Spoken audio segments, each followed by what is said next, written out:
So our children are used to the idea that at the Seder we do lots of interesting, unusual hanhagas, and they're expected to ask lots of questions. So probably lots of you have gotten the question, well, why do we wash our hands before we dip the karpas? So it's fascinating that there are two very extremely opposite shitas in the poskim of how you're supposed to answer that question. The Taz says the answer to that question is, what do you mean? It's halacha. Go look in the Mishnah Berurah. The halacha is that we wash for davar shetivu mashka.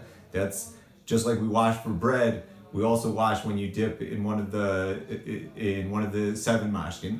That's halacha. You have to wash. So at the Leil Seder, or just like any other time throughout the year, we always wash when we have a davar shetivu mashka.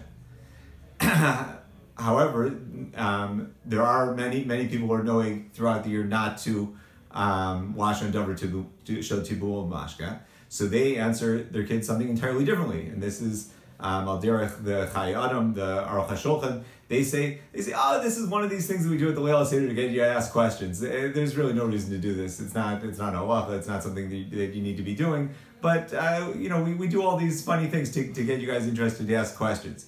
So it's fascinating that there are two very drastically opposing opinions of how we're supposed to relate to that question when the kids ask us. And it all comes down to this question of, are we l'maisa nohig to do this washing for davar shetivu b'mashka?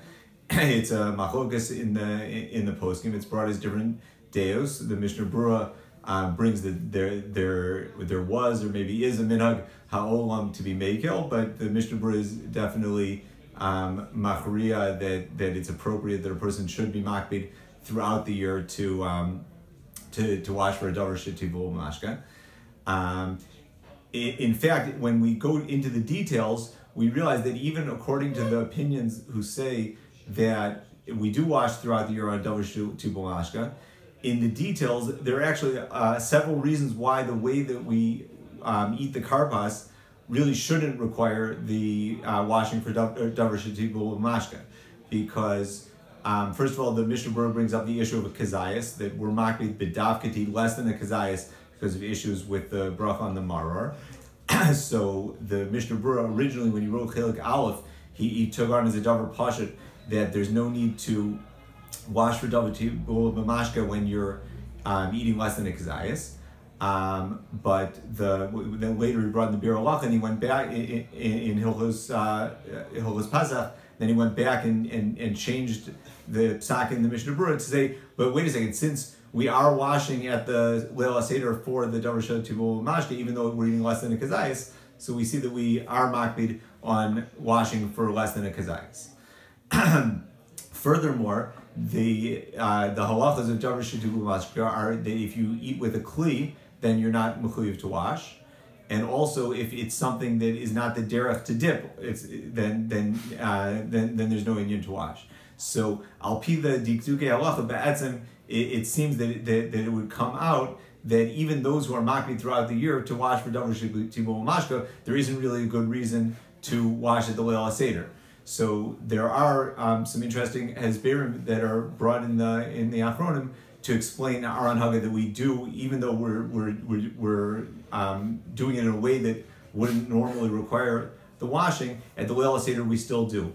There's I brought up B'Shem the Nitziv, that he gives an explanation that the way that we do things at the Leil Seder is as if we were eating the Korban Pesach in the times of the Beis HaMikdash, and therefore we don't go by the normal halachas the way we do them today. We go by the halachas if we were really being makbid fully for Hilchos Tumah and Tara in the times of the Beis HaMikdash. What's the most mistaber hesber to me is the Sefer Shevach Pesach. I saw it brought in the footnotes in the Mikrei Kodesh.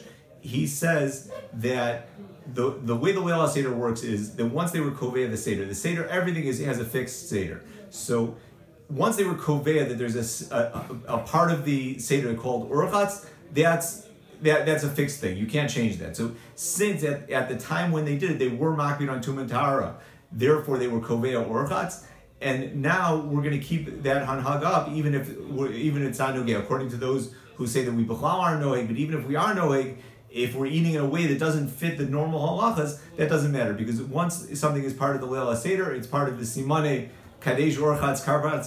That's a fixed thing. We're not gonna mess around with that. So there could be something in between the Taz saying that it's a straightforward halacha of davar tibul mamashka, the Chai Adam saying that it's just something strange that we're doing it that has no kesher to halacha at all, or there could be something in between that there was a time and a way in which it was required al bidin, therefore it became a fixed part of the Leil HaSeder. Now that it's a fixed part of the Leil HaSeder, now we continue to do it, even though the way we do it possibly in our times, it's not actually required al pi halacha, but it's still a fixed part of the Seder.